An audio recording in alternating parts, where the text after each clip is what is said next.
Brought to you by the Rugby Outlet Mall, equipping you for freedom and connection through rugby. Find out more at rugbyoutletmall.com. I think the minute I stepped on a practice field for rugby, the calling happened. An 8-year plan to be on the team, and I was in it within 2 years. Don't wait until you are a pro to be a pro, right? Like, I like doing something, stopping and learning from it. Like, it just looked like it was a heavy hit. To give up, it's not up. You know, that's the first time I played like professionally. I'm making rugby money. How can I make money outside of it? And there was two Scottish guys, and they said, "Oh, you're here for the movie." Rugby is a sport where that's often coupled with actually having a good time. He looked at me and he says, "You guys are off." Grow rugby, grow rugby, grow rugby, grow rugby, grow rugby, grow rugby, grow rugby, grow rugby. What's up, everybody? Welcome to another great episode of Grow Rugby. My name is GiftTime Ebelu, and this is a podcast where we speak with amazing people about the opportunities that they have found and experienced through rugby. We have an amazing guest today. We always have amazing guests, but we have another particularly amazing guest. She is the commissioner for the Ivy League Rugby Conference. She is a PhD in pharmacology, and she is a World Rugby certified ref. That is internationally based. We got the great Amelia Luciano onto the podcast, and this was a really interesting podcast. A great look into reffing. We get a chance to talk about her journey, get a chance to talk about the insight that refs need to have and how she sees the game and how it impacts the way that she has been able to do it from the local level to the international level, and as she continues to move forward in all her career moves. And this will be a good lighthearted one. Well, this will be a good one because today is going to be a very, very heavy day, as it is election day.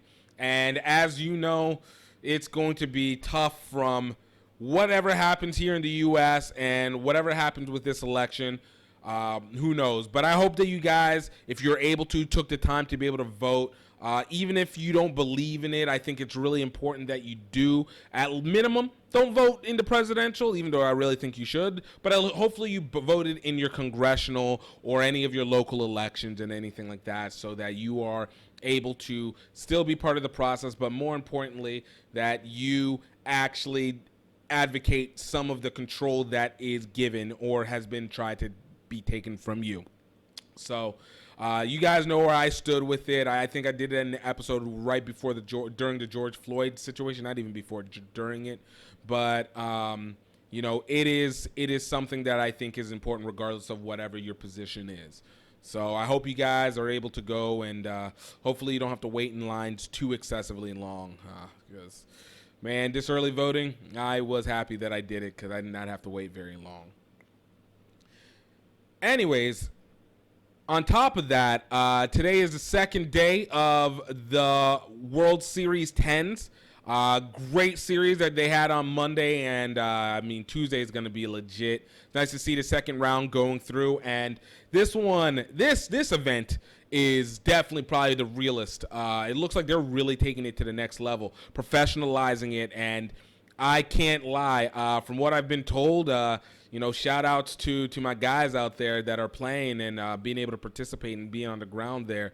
The future for this is looking like it could be very bright, and it's something that I hope to be able to see continue to thrive and grow, because it adds another avenue for players to be able to find opportunity and to be able to kind of show the market what rugby can really offer overall. So I had a chance, shout out to my guy Ryan Ginty with Next Level Rugby, to speak with Dylan Fawcett, and Brad Tucker of Seattle Seawolves, and Butcher of Rooney.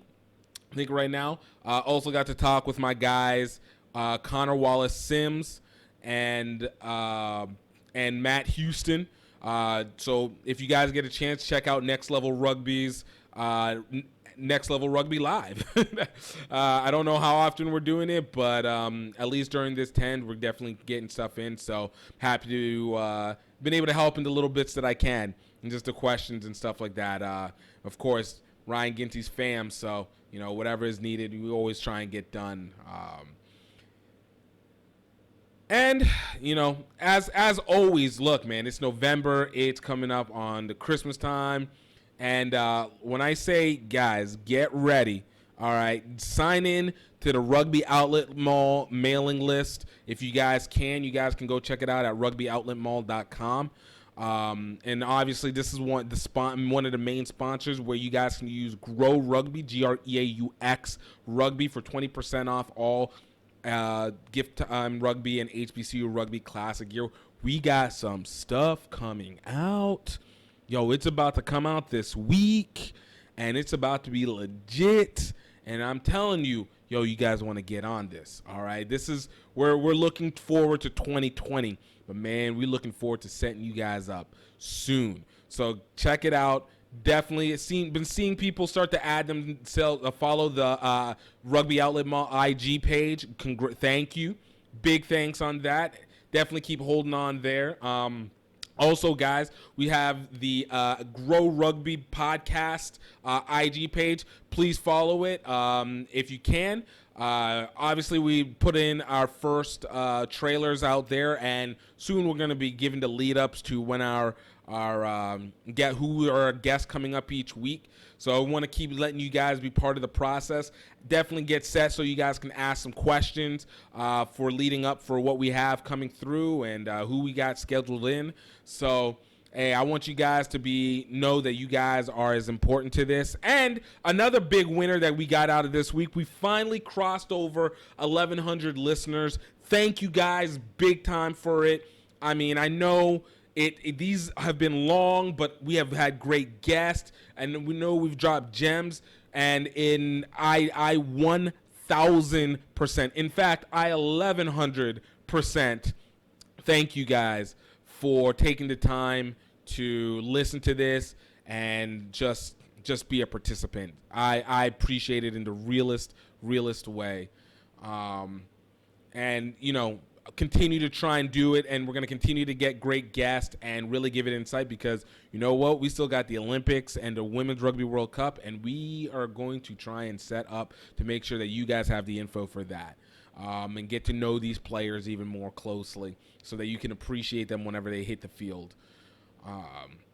And lastly, our last sponsor is Singapore to Tokyo Any Way We Can. You guys can please check out the documentary, and I'm telling you, it is worth it. I tell you each time, it's worth it. Watch this, man, and it's getting real. We're slowly almost getting it onto Amazon Prime. It's almost working with us. Keep an eye out for it. But in the meantime, definitely check it out. RedEarthFilms.vhx.tv. You guys can go grab your own copy. It's only $17, and it will give you 7 episodes, 20 minutes apiece, and I'm telling you, you'll never want to stop the video at any point. You will be intrigued. This was our journey learning through Southeast Asia, biking through Southeast Asia to the 2019 Rugby World Cup, and getting to know the rugby NGOs along the way. This is a human piece. I mean, it is so intense, but it is so beautiful. I definitely recommend it, and not just because I'm in it, but definitely because it is so worth the watch. But guys, I'm not going to hold you off any longer. Just quick reminder, don't forget to please leave a review on the Apple Podcast. If you guys are using it on Apple Podcasts, leave a rating and a review. It helps us in a big way, and it's always appreciated one way or another. So you guys, check it out. Amelia Luciano, World Rugby ref, Ivy League commissioner, and just an overall dope person. Check it out. Grow Rugby, Grow Rugby, Grow Rugby, Grow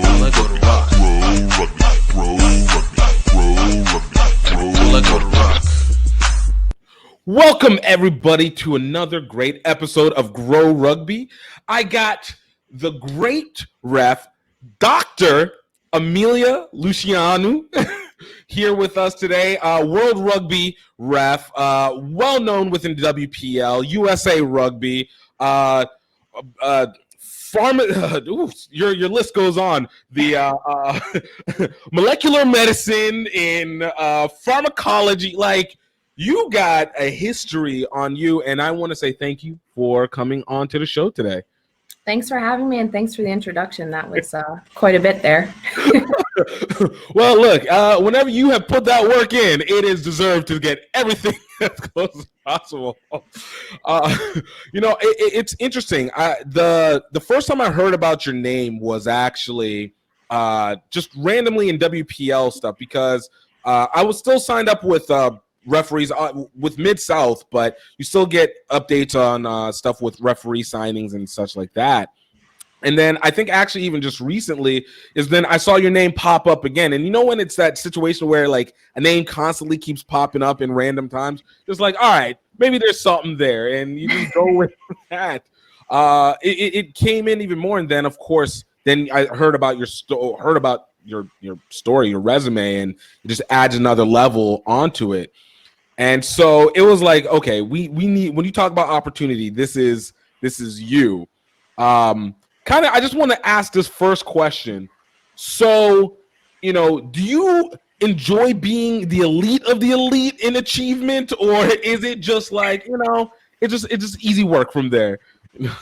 So I think there's two things with that I would like to say. So first, I don't like to compete against other people. I like to compete against myself. And so if I can be better today than I was yesterday, then I'm happy. If I'm not as good today as I was yesterday, then we've got some more work to do and maybe I need to get a better night's sleep or something. But I think I've been that way my whole life. So just put in a little bit of work every day and kind of climb your way up the ladder as you get there. And currently now I'm still in a training position at work and I'm still not near the top of the ladder in terms of my career. So there's always more to be done. There's always more work to put in. And it's the same thing with my refereeing. When you start out refereeing, you're like, what's this thing? Oh yeah, that's the whistle. Yeah, I'm supposed to blow that to stop the game or even to start the game for your first time. And you just kind of want to put the pieces together. So just figuring out what that first step is going to be. And then tomorrow I'm going to do the first step and the second step and hopefully, building your way every day of your life, I think. Yo, that's real. And I think that's a great way of being able to put it. It is a set of puzzle pieces that you are getting to put together each and every day and just getting to see the picture more and more clearly each time, right? Yeah, and I think for me, it's each day is a single tiny piece. And I try not to look at the big picture because that can be really overwhelming. So just one step at a time, one piece at a time, one scrum at a time. If you're in a rugby game, just look at it and in the small window. Oh, I love it. So I want to start at the beginning because, again, obviously you have a very unique resume for yourself.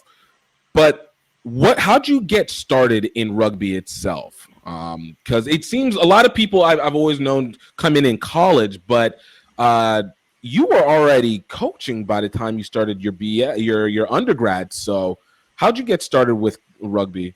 So I actually got started in college like most people, but I had played football with boys in high school. So American football. I was an outside linebacker and a wide receiver. And from that, we actually were using kind of rugby technique to tackle from the beginning. So I had been tackling people generally at least 1.5 times as strong as me, and guys who by the time we became seniors were some of them man-sized. So when I got to college, I was walking around campus. I was like smelling the air and it smelled like fall to me, which if you're from the Northeast, like as the leaves are changing, right. It's just, that's football season. And so as I was walking around campus, I thought, what am I going to do? I don't get to tackle anyone now. And I've got all this classwork to do. I've got so much work to do. And I was like, I need that. I miss that high level of contact. So I saw some women passing a rugby ball around and I looked at them and I was like, I think I've seen that before. And I think those people probably tackle each other. So I asked them about it, and they told me, yep, indeed, it's a full contact sport, and they invited me out to practice. And within a couple of weeks, I was already a starter and making my teammates cry because I was tackling them so hard. And so I already had that contact background, and I think instead of going at it like face first with my face mask, which obviously doesn't exist in rugby, and breaking my nose. I mean, look, what's a face? You know, it's just a little professional piece. You don't need that for anything except for tackling. So I went into it with a high level of at least athletic skill in a contact environment, and then just started playing, kind of fell in love with the game. And unfortunately, when I was a junior, my coach decided the team was kind of not a good fit for her, so she ended up leaving us, and I was the captain at the time, got my USA Rugby certification, my L2. That was in upstate New York, and then I was just the coach of the team for the next 2 years. Nice. You know, I love that because it reminds me of one situation what I was listening to with both Chetta Emba and Derek Lipskin. I don't, you know, Chetta. I don't know if you know Derek. I know Derek. You know Derek, so you understand. And I always talk about that early sensing of leadership that kind of kicks in, and you kind of see it quick. And I see particularly even with the Ivies, and when you see Ivy plus rugby, it seems to be very resonant across the players. Kind of pointing back to when you talked about you were already playing football, even that, and I'm used to live in Pennsylvania, but you know, we're not talking about things that are prototypical. You're talking about being able to step above and beyond. For you, what was the attraction initially to contact? Was that something that has always been there since childhood, or is it like, you know, it was like, yo, I saw it and then all of a sudden it was revealed? Or how was this? Is this, yeah. So I think part of, like I said earlier, that challenge of always wanting to be better than before. I always wanted to be better than I was, so that my older cousins who I grew up with and my older sister who I grew up with, there were 4 of them and me, so 5 of us kids total. Because they were older than me, I was always trying to be better than I was, so that they would allow me to do the things that I wanted to do, which a lot of times they're like, you're too little, you're too young. So one of my cousins actually was playing football at the time, and I told him he was stupid because I'm a jerk occasionally. No, you are alphing that situation, all right? Take control of it. But he alphaed it back to me. And said, Coach says if somebody calls us stupid, they should come to practice with us and see all the plays that we have to remember, which once I went to practice, I realized football is actually a lot harder than just grunting and pushing people around. Right. Especially because he was a lineman. So he was like one of the biggest, strongest guys on the team, which was nice because he was there. If anything happened, he would have protected me. He didn't have to, but I think it was nice to know that there was somebody there who had my back. And then I had been doing gymnastics for 9 years at that point, and I was kind of too tall, not graceful enough. I didn't have it for gymnastics. Right. So I wanted to do something equally as challenging, and I thought, well, if I play with the boys, that's going to be hard. So that's probably the most challenging school sport I could participate in, and that's why I started playing. And then, of course, whether I liked it or not, I didn't want to be seen as a quitter. So they said, oh, I bet you'll only last 2 weeks. And then I was like, no, I'm going to play for 4 years, even if I don't like it. Oh, you think you know me? Oh, you know me? I know this feeling all too well. I'm going to out-stubborn you. Oh, that's so dope. Like, and for that, like, I have to assume, and what part of, where are you from? Are you from exactly? I'm from Watertown, Connecticut, which is like near central Connecticut. Grew up there. My family had a farm. My cousins did, and I lived about a mile down the street from there. So, okay, so the pieces are coming together. You old country girl, you know, who's got older siblings and says, "Yo, look," and in the Northeast too. Okay, you guys are the fool crazy. All right, so I like that. So. But no, but that's awesome. So like when you go into it and you're playing this game, like I have to assume that there's got to be begrudged respect that's being had, but still has to have some flack from probably not your teammates, but outside a little bit, right? Yeah, I think the number of yo mama jokes that turned into yo teammate jokes when they noticed that I was a girl was interesting. But I think the place that I got the most, I guess, negative feedback from was from originally the coaches who were just trying to get me to quit. So they would ask the guys to be meaner to me than they were to each other, or play harder against me to try and discourage me. And when they found out that that wasn't going to happen, then it was some of the parents who felt weird about their son playing football with a girl. And as they got to know me, they realized I wasn't there to prove a point about anything other than myself, and that I'm not a quitter, and that I wanted a challenge, and that I actually enjoyed football.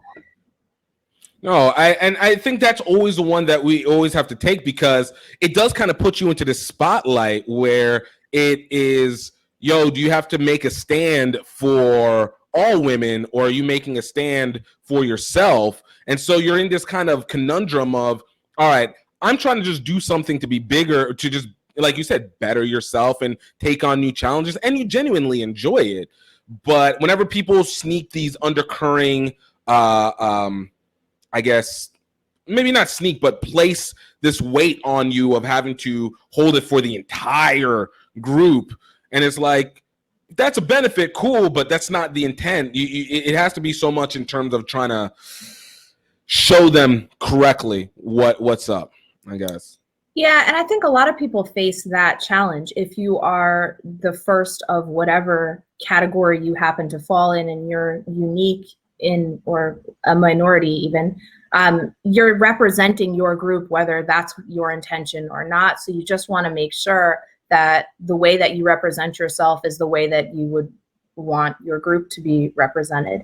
And I think just as a person, obviously most people want the way that they're perceived to be, whatever characteristics they value. So for me, that was determination and strength and hard work and the things that, and I am proud of being a woman. So that was part of the whole situation of playing on an all boys team otherwise. And then realizing why I was able to do that, because Title IX exists, because there was legislation that allowed me to do that, and because of the women who came before me to allow me to have that opportunity. And then once I could find an environment where I could flourish with other women playing women's rugby was absolutely incredible. I was like, oh, this is what I've been looking for 4 years. No, that makes perfect sense. I was talking with Farrah Douglas, and we were talking about identity impacting the way that you play on the field. And so it looks like you have that, it was that same thing. It's once you are not just finding yourself, but getting to understand yourself even more.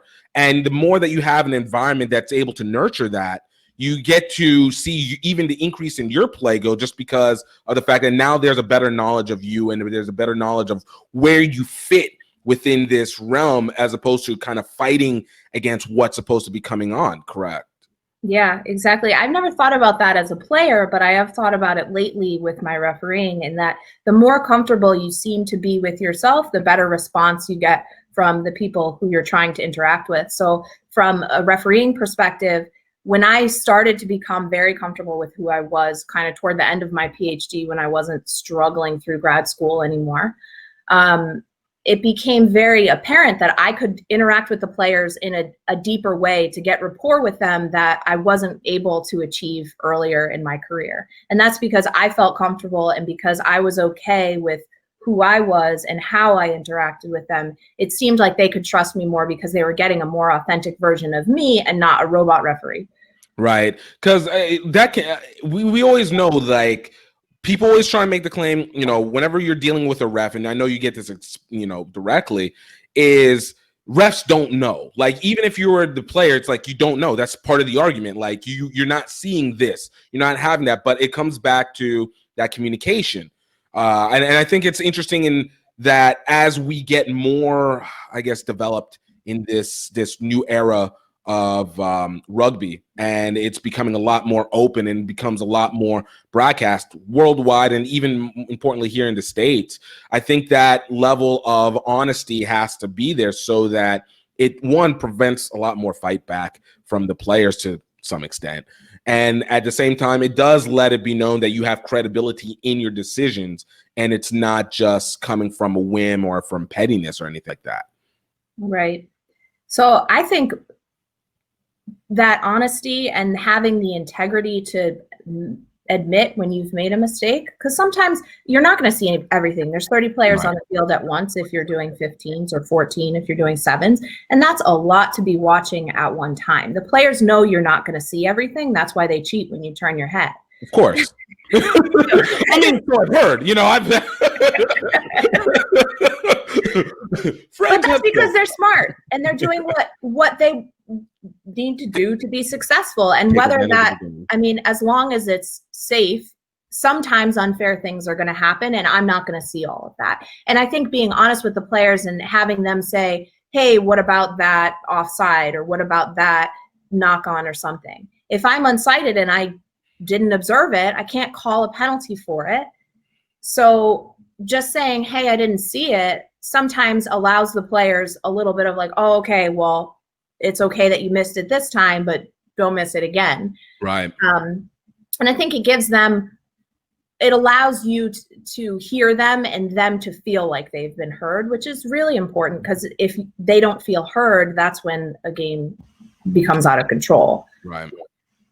No, I think that's that's real. I wonder, do you get that from, as your time has gone from being, you know, you were player coach over in Cornell and then moving up to Yale, do you feel like those little bits that you started realizing as a ref, were you starting to notice or being able to develop those as a coach as you moved to Yale and playing there, you know, the pieces, I guess? Yeah, so that part of the story is that I went to undergrad at Cornell, I coached there for a little while, and then when I got to Yale, I decided to be assistant coach just for my first year, because I could play and be assistant coach at the same time there, since I still had a year of eligibility. So I was playing for a little while, and then once I had gotten into grad school and didn't have any more collegiate eligibility, I figured I need to find a niche there. So I started to continue to coach, and that was when I got into refereeing. But I think the population of students at Cornell and Yale, though they're both Ivy League schools, are pretty different. Right. And so knowing who I was and how I would fit into a rugby team when I came to Yale was actually really fruitful and really helpful to figure out how I could help the team. Generally, as a human, I like small pictures and like I said, one puzzle piece at a time. So I am like very good at seeing in a single situation what body position you should be in, or how you could have done, you know, won this small battle on the field better, as opposed to the large picture, which is what I struggle with more even as a referee, is just seeing how the whole 80 minutes comes together as a story. So when I got to Yale and being an assistant coach, I could pull players aside and give them small tips on technique, and that was awesome for me to fit in there, especially because the coach they had at the time was a much more bigger picture type of coach. So I love the fact that you have this look at the details, because I think one of the things that come with trying to help people understand rugby is the factor that you get lost in the chaos it can be until everything slows down. And especially from that first, and I always tell people, like, first 6 years of you playing or interacting with the sport, this is where you need to get the most, this is where your information comes, because you don't understand it until, like, you know, year 5 or 6, 7 years, and you're just like, oh, now this all, like, you know, the basics. You're like, all right, you go forward, all right, we're gonna pass that way, and you hit that. But then those little chess piece nuances start to kick in, and that's where you come in, where it's like, this is how you're able to pinpoint it. So then that bigger picture comes. I want to know, obviously, this is something that you said has always been part of your life, but does this also play into kind of what you do with your work, with your researching? Was that kind of the specificness of why you went into something like biology and molecular biology and cancer research, that stuff? Was it seeing that nitty gritty? Yeah, so what I do now is cancer research at the molecular and cellular level. So it's pretty small level stuff. And the interactions I'm looking at are just between specific molecules and trying to see how that helps cancer cells grow so that we can reverse that and hopefully makes it cancer cells not grow or die. So I think looking at that small picture and figuring out how one thing interacts with the next thing, is what's really interesting to me as a scientist and in my career. And then eventually, once you get all those little pieces together, putting that into the big context of, well, when is this important? How is it important? So for instance, in cancer research, the thing I study is important in many different types of cancer. It's mTOR signaling biology. But is that cancer pathway important just in kidney cancer and liver cancer, or is it every type of cancer? And when you look at those particular things, then you can start to see, well, how is me studying this going to impact the bigger picture of when a human I know gets cancer? Is this something that's going to be a potential treatment or something that we can look at in their situation? And that's when it gets like really interesting, because you can look even more detailed. The way that cancer therapy is going, I know this is not really related to rugby at all. It all works together. Oh, we got this, all right. The building blocks, Amelia, the building blocks. The current therapies, the way that the treatments are going generally is that if we can find out what your particular tumor has, we can then figure out what mutations it has and what it's using for its survival pathways. Then we can attack those particular mutations in your cancer and not just in cancer in general, where there's off-target effects and the drugs may make you feel sick. So part of what I'm studying is something that's important for so many types of cancer, but in particular, we may find there's, a subtype or a subpopulation of people who have any type of cancer who this pathway may be important for. Oh, and that's significant, because I know which is kind of where this era of the alternative medicine has now become even more popularized, is trying to fight off against these repercussions that come with chemo and comes with surgery, because it does have a tendency to have these offset, I guess I'm repeating the same thing again, but yes, these outside repercussions, whether it's weakness, whether you end up burning out more of your cells, even the recovery, and especially for older ones, as opposed to being able to target and actually prevent, like you said, the areas that are specifically creating that cancer, and whether it's evolved genetically or it's coming from an external source. So you have these. And this is where we're going to bring it all back together, all right? It all comes back to rugby. No. But it's with that kind of interest, I do wonder for you, and as you see the world, which you've already said within this puzzle, but whenever you're looking at these elements, do you start to see habits and consistencies that occur within this cultural rugby sphere that you see can impact maybe more efficiently on field, and how that maybe even affects it even off field as well? Does that make sense? And I can reword it if it is, because I know I can say a lot without saying anything at all. Maybe you could reword it a little bit. I got you. Let me redo this. Let me reset this. Essentially, in being able to see these specifics, looking for these individual aspects that can impact a whole, right? As for you, as you're seeing the world, whether it's as a ref, whether you're seeing it as a coach, and even particularly as a player, but mainly the first two, do you start to notice aspects, whether it is of the way that a person plays or the way that they go about on the game or even off field, that you can say, all right, this seems to be a consistency that nobody seems to pay attention to, or they're underestimating, that impacts maybe how well the flow of the game can go, which impacts the way that the players going about the game, which impacts the way that they even affect off the field, because we know all these can connect together. And so for you, do you start to see that breakdown where even for you, maybe even yourself, you were like, okay, I'm seeing how I am off the field. It impacts me how I go on the field, and it changes the way that I'm going about my flow of the game. Do you kind of get what I'm saying? Yep. No, I get what you're saying. So I told you I can come back on this. Yeah, definitely. So I think the easiest place to see that in my different roles as referee or coach or whatever, I think as a coach, that's easiest to see because you can observe the players in a couple of different situations. You can see them when they're just hanging out with their teammates, you can see them when they're at practice, and you can see them pre and during a game. And so there, it's very easy, I find, to focus on a particular player and see how that player is fitting into the team and how they interact with the whole team unit, how they affect the entire team unit, and maybe vice versa, how the team and the different situations that they may go through affect that particular player.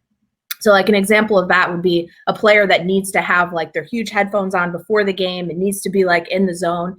And if you see someone interrupt their warm-up and then see how they perform after that, or see how they interact with their teammates after that, it may be completely different than if they actually got their full time in the zone listening to the music that they like to listen to pregame. Right. And I think for myself, I see that same thing for sure. If I go into a weekend where I'm refereeing a game and I'm feeling stressed about something outside of work, it has become a challenge to me to make sure that I don't take any of that onto the field and I don't let it affect the decisions I make on the field. So I don't want to be any more strict or impatient or lazy, whatever, when I'm refereeing this week versus next week, no matter what happens in the 7 days in between.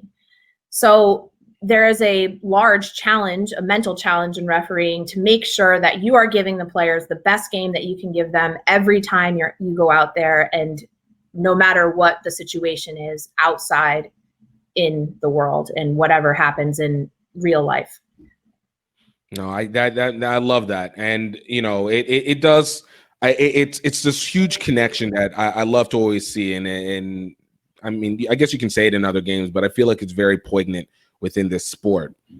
So you had an interesting situation of being able to go to South Africa and doing the high performance.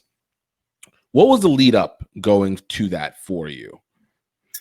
So last year I went to the women's high performance camp with World Rugby in May.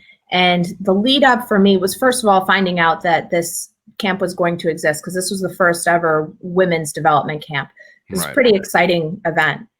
And then finding out that I was allowed to apply for it. And once I found out that I was going, it was then kind of a race to see what kind of other games I could have before getting there, to kind of give the evaluators at World Rugby something to show or something to evaluate, I guess. You want to get some game on the tape. Yeah, exactly. You want your highlight reel, right? Right? So it's the same thing for a referee, really. And so I had refereed the WPL final in, I guess, either October, November 2018, so the end of the 2018 season, which was a really fun, exciting game where I definitely made some mistakes, but you get yourself watching the game a little bit more than just actually reffing the games. And I know I've done that before, where I was just like, oh man, this is so good. Oh right, I'm supposed to be doing stuff. I didn't get caught there in that game, but watching it afterward, there were a couple of situations where I'm like, what was I thinking? Right. But you know, that happens, I think, with players too, and it's unfortunate that, you know, it was a final and I couldn't have been perfect, but that's what happens. You're growing. It's part of the growth process. Right. So World Rugby was pretty happy with that performance and allowed me to go to this camp. And so one of my games in the lead up was doing the USA against Barbarians game, which was the first time that the Barbarians had played the United States. And that was at Glendale in the stadium, which was just an amazing experience. Like, I was super nervous. I flew out the day before, so I had my 16 hours of calibration to the high altitude. So let me ask you this. All right, before you continue, now I always ask people this because when I went to Colorado and I went to Glendale for the first time a few years back, people always say about how much it was difficult to breathe there. For me, I felt like my energy went way high, and I got really uncomfortable with how high my energy is. Now, it could be because there's such a displacement from this low Louisiana elevation, but I got there and I was like, why do I feel like I just took 32 bags of sugar right in the arm? And I was just like, let's go! And we're just filming games. We're just like, I need to go film everything. Did you have that feeling? I might have had that feeling this time just because I was so excited to be there. But I got out that morning to run around because I was like, there's no way if I go from the warm up half an hour before the match or an hour before the match straight into that match, I am going to be gassed because just the change in elevation from being at the coast to going to Denver is tough. So drank a lot of water, got a run out in the morning. I was super out of breath and was a little bit nervous. But then as soon as my lungs calmed down from the initial warm up, I felt pretty good and stretched out a little bit. And then I was fine in the afternoon. You know, the other thing that I always love is, especially when it comes to stadium games, is the feeling of it's almost like you can feel that energy in the air. And it's not like there's big games and there's just like, and especially at night, I think there's always that for you. And you've now had this on multiple occasions. We'll talk about it more, but when you have that, has it gotten to a point where you are kind of just used to that increased energy that's going into air as you're entering into a big game? Or do you still feel like you have to remind yourself to settle as you're going into these situations? Yeah, it's a little bit of both. So I think the bigger the game, the more likely it is that you're going to have those like nerves and the kind of jitters before. And I think it depends on the situation too. So if you can feel the stadium, like you were saying, and everyone is really into it, like when anthems are playing, that type of feeling to me is almost overwhelming. And so I have to do something to ground myself in that moment. And there are particular things I think about when I'm standing there listening to the anthems and trying to get myself in a calm kind of, I don't know. State, a meditative state. Yeah, almost meditative. Yeah, just being calm and clear-headed to start the match because I want to give the best game to the players that they can have. Of course. You know, so when you were at that high performance camp, like what was it that stood out to you? Obviously, you know, there's a certain amount where it comes to reffing that is your foundation, which you were already getting WPL, you've been doing it for years. But when you went to that high performance camp, like what was it that you felt was so different? And especially the fact that it was focused specifically for women.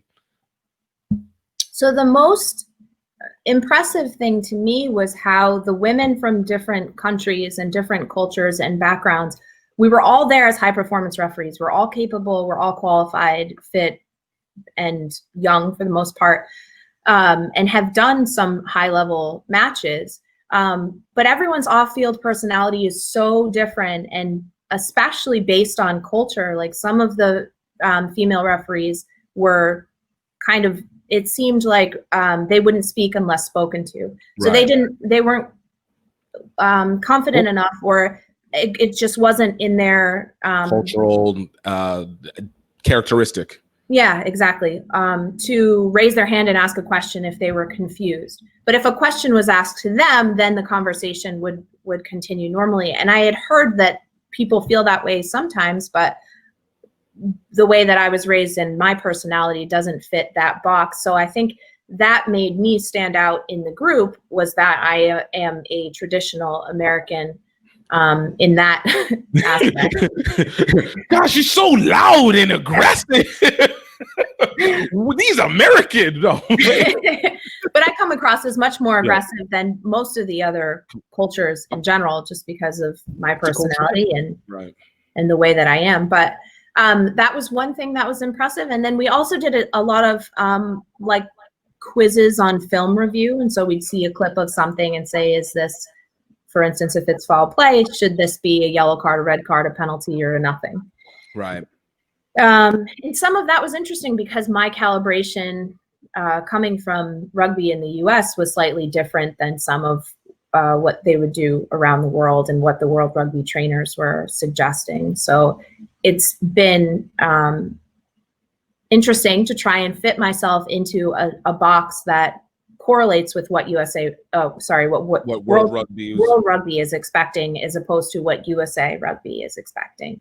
That's interesting, because obviously we always assume that there is a consistency across the board. Maybe if there is a difference, you'd think it'd be very slight, but maybe not too much or just. But I guess it also makes sense to a cultural element, especially World Rugby typically working off of Europe and over versus US kind of being a little bit more introvert and then kind of working out. So, you have your own set of rhythm and rules that are going to go with the USA Rugby way of reffing to some extent, which is nice that there's a style, intentionally or not. Yeah, so I think part of that is to how much experience the players have. So in the US now, when we referee, we may be refereeing young players who have years of experience, but generally most people are starting in college still. So if you're refereeing a college game, part of that refereeing sometimes becomes a coaching or an explaining the rules, and sometimes you're a little bit more lax, especially in lower level college. If there's repeated infringements, it may be that the players are not understanding what's going on. Like you said, it may take 5 to 6 years for somebody to get it. And so generally, if I were refereeing a higher level match where the players know what's going on, if they're having repeated infringements, it's probably because they're either not paying attention or because they're doing it on purpose. Right. Whereas in a lower level college game, when I'm refereeing those guys, it's definitely not on purpose. They're just unaware. Right. That's naivete and ignorance at that point.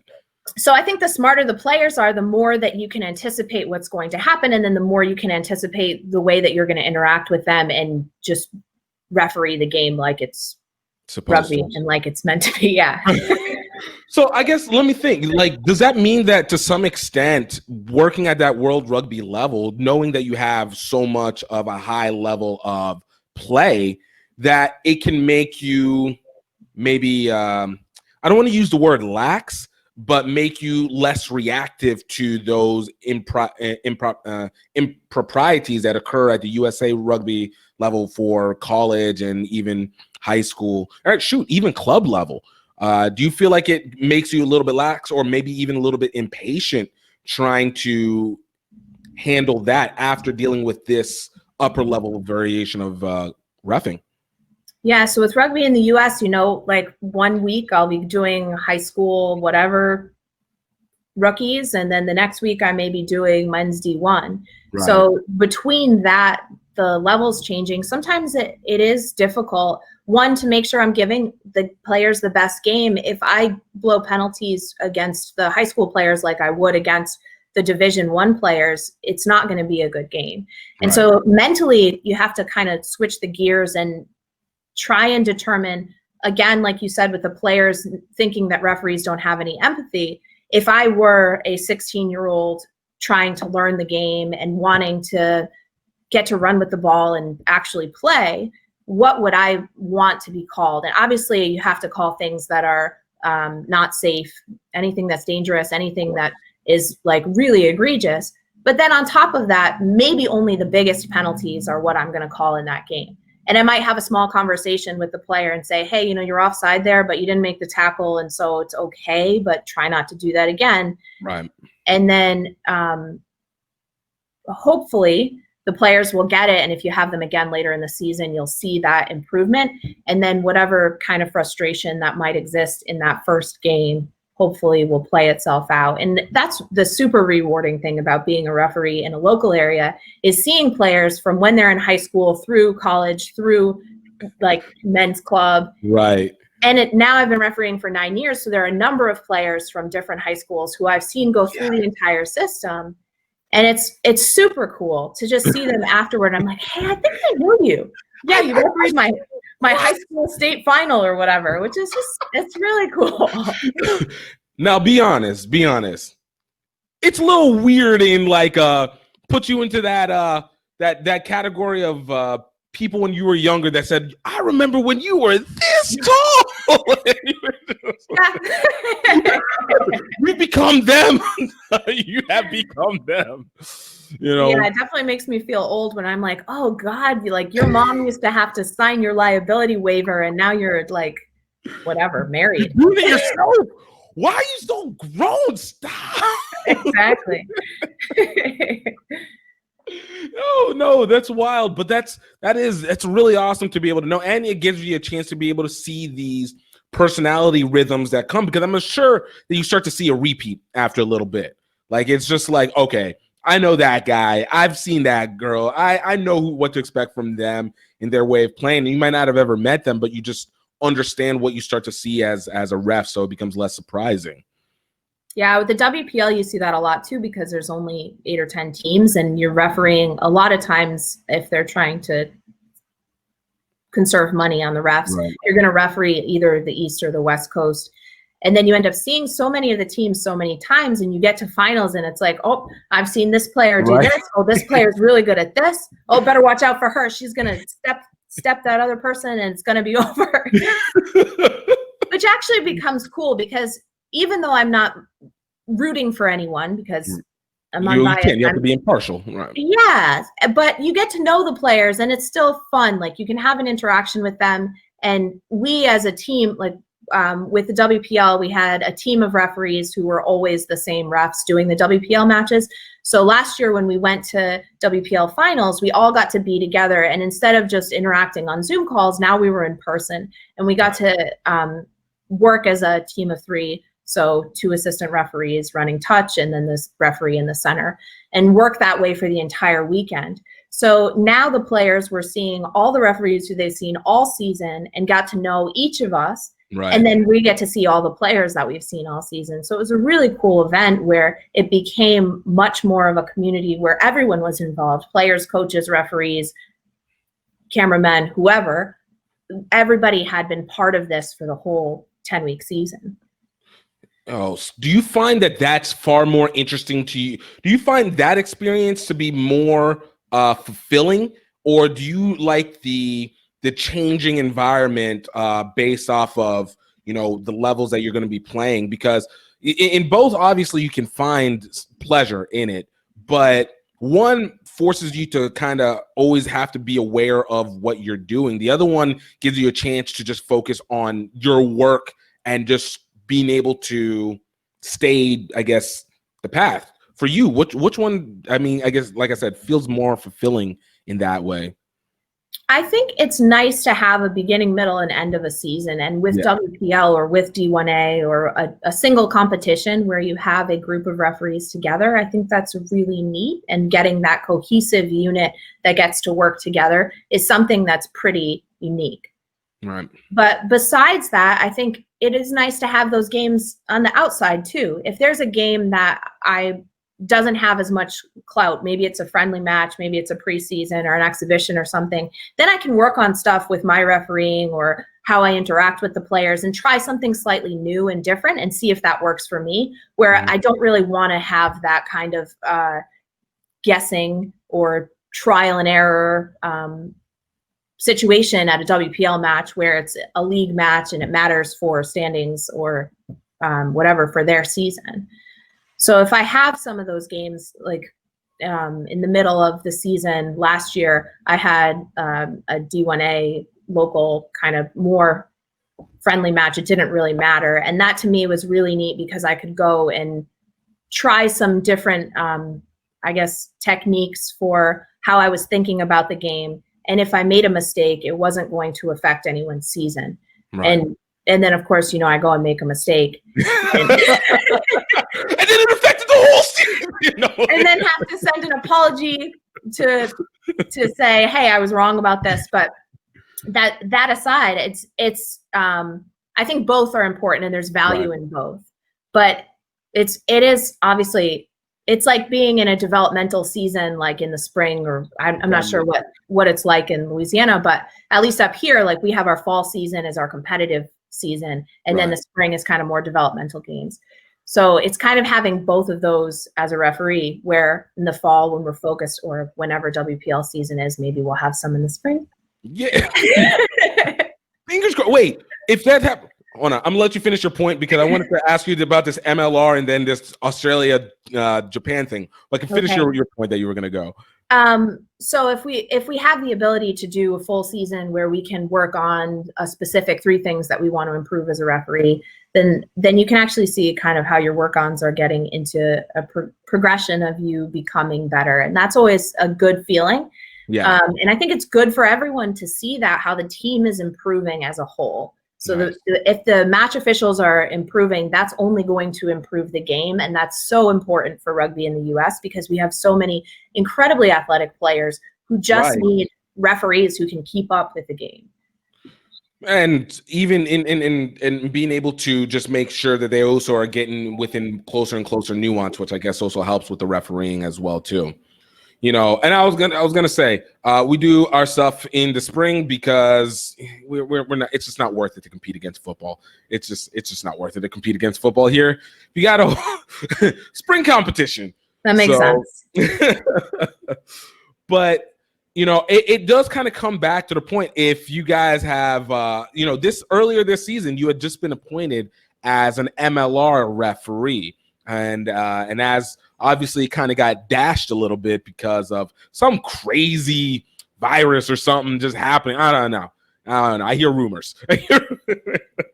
But, you know, for you, having now you've gone on one side and worked on big high-level World Rugby and what we'll basically call Women's Rugby World Cup qualifier matches with Australia, Japan, and now you had this opportunity with MLR.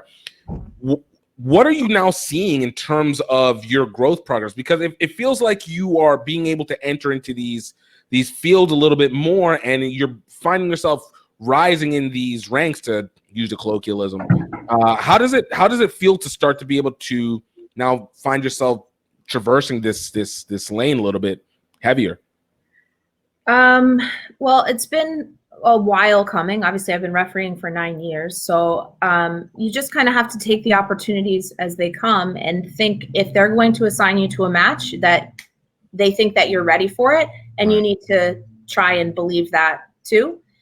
And just the thing that everyone says is it's just a game and it's just another game. How many games have you done? Kind of to try and not psych themselves out. But the thing is that when you're on TV, it's not really just another game. It actually is something that matters to a lot of people. Like if you're refereeing an international, these are players who have put their heart and soul into getting onto this team and now practicing with the team and now competing with the team. And there are coaches whose livelihoods depend on your decisions. Right. And I think trying to keep that in perspective, so without making putting too much of a burden on yourself, you have to remember, like, for me, I've been trained for 9 years to do this, and I focus on it. I study to be a good referee, and I practice outside, whether it's by myself or going to training sessions with local teams or watching professional rugby or international rugby myself, and then pausing the game to guess what's going to happen, or whatever kinds of things you can do to train yourself. And then just taking each assignment, you know, as they come. So this, you know, each assignment could be the last one that you get, depending on a number of factors that may not even be up to you. So you just want to make the most of each opportunity. Yo, I think that's real, and clearly you've been able to take advantage of that and continue to build on. Obviously, you've been putting in the work. It was something, again, kind of referring back to Farah, that we talked, that there's never anything that you're actually ready for. It's just simply kind of having the tools prepared. So it's not like, you know, by the time you got to your first, you know, Australia Japan game for that you know, Women's Rugby World Cup qualifier, it wasn't like you had a bunch of them behind you and you're like, all right, I'm ready for it. But you know, it's kind of like, but you already had tools. Now it's just, can you focus them in?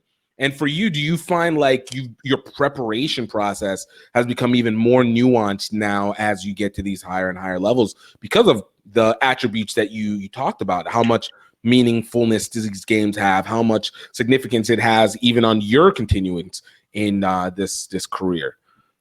Yeah, so I think for me, the biggest thing that I learned from doing my first test match was I need to think about what the game is going to be like before the game starts.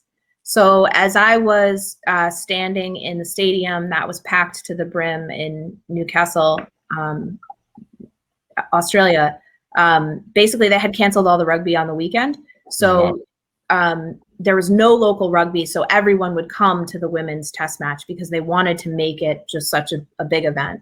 Right. So the stadium was packed to the brim, including people standing like all around the periphery of the stadium and the grass. Like kids were playing like further out on another field, and it was just like a whole family environment where it was totally like unreal. Like I'd never been to a stadium that felt like that, where I was part of the game. Right. This is where I go back to that. That energy when you feel it, like the air is literally vibrating as you're going through. So I could feel that an hour before the game as I was warming up on the field. And then when I got out there for the anthems, when everyone was there and it was lined up and they had two people singing the national anthem. So it was actually live music, which feels to me a little bit more intense anyway. Yeah. I just looked up into the stands and I was like, wow, this is a lot of people. You know what's funny? Like we will look at like a football game, whether college or NFL, and they'll say there are 60,000 people in there, and sometimes you'll just be like, oh, only 60,000? Like LSU Stadium holds 110,000. I'll be like, we got 110,000. But whenever you're down on the field and you're seeing and feeling, not even up to 50, like 40,000 people, 30. That's just, you're like, yo, this is a whole town that's inside here watching us. Yeah, so this stadium was actually only like a 4,000 person stadium and they had like over 4,000 people there. But considering, I mean, they're like on top of you basically with those small stadiums. And it was just to think I'm an American coming into Australia to referee a team of incredibly athletic people. And just thinking about how, like, I'm coming in here and going to now dictate how this game goes, and I could royally screw it up potentially. Right. Which I didn't, but of course the first call I made was like, I don't even know why I blew the whistle or how I blew the whistle. It's a mistake one that you have to get early so that the rest of it is like, all right, well, I already messed up. Okay, we're free over here. And I didn't do terribly in the whole game, but it was just like that first initial start of the match. I was so nervous, and I wasn't prepared for that particular moment and that feeling. Right. But moving forward from that, now that I've had that experience, that's something that I'm definitely going to try to prepare for in general. So like when I AR'd my first MLR match, I thought about how that would feel and how there's going to be people watching and it's going to be on TV and it's such a big event. But I didn't feel that same type of nervousness. And that's because when I AR'd in Rooney in New York, the way the field is, the fans would be so far away and it was March, so it was cold and there weren't very many people there. So it didn't have that same feel, like you were saying, that stadium feel where there's just an energy that it's like palpable. Right. So that to me, thinking this is how it's gonna be, and then showing up and it not being like that actually is quite a bit of relief and takes a little bit of the pressure off, so you can just focus on your responsibilities on the day and help the players have the best game. Right. But it keeps that process always going, so that when that moment does come back again, at least you're used to it. You already have something ready, and then it's just okay. Now we're just flipping over and just getting into the work, as opposed to, okay, I'm still feeling it. All right, the nervousness is gonna be gone. Nope, still not gone. All right. Yeah. We're gonna do this. All right. I hope they don't notice my legs shaking through this entire game. No, I completely understand. Kind of last question I have for you, and I'm about to put the weight of issues onto your shoulder because this is what we got to do. All right, it's 2020, just get it done. But as you continue to traverse this plane as a ref, and particularly as a women's ref, and you're seeing obviously World Rugby wanting to put more and more effort into it. What do you feel needs to be understood as you're continuing this process so that there's other women referees starting to come in more and more? Because we're even starting to see them enter into the men's game too, which is where traditionalists completely lose their mind. But like, you now have this opportunity, but what would you tell this next generation coming up behind you to prevent them from the initial uncertainty of what's about to come, of uncertainty of being willing to enter into what could be about to come or not come? So for young referees, I think the important thing is just to get out there and try it and then see if you enjoy it. And of course, there's going to be games where you didn't enjoy it or where something happens that makes you question whether or not you want to continue doing it. And I think that happens in everyone's career, no matter what you're doing, whether you're a coach, if you have a bad season, or a player and you have an injury or you don't get to play a lot, or whatever the situation may be, where you have to decide, do the benefits outweigh the detriments to whatever this situation is. And I think as long as you continue to pursue improving and continue to pursue just trying to be the best that you can be, then there's a lot of opportunity ahead. And I think I need to say that there are now lots of female referees refereeing the men's game at the top level. So like Amy Parrott just refereed in Australia, Super Rugby. Sarah Cox is refereeing the Premiership. Joy Neville did TMO for one of the competitions in Ireland. And she's the first female to ever do that position. Mm-hmm. So, and then obviously in the US, we had Leah Berard doing pro rugby years ago.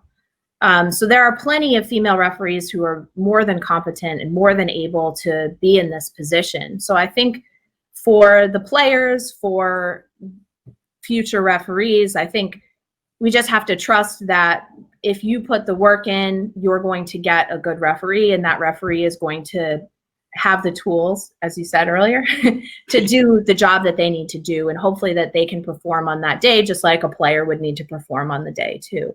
Right. Oh, I love it. I love it. I feel like that was mic drop moment right there.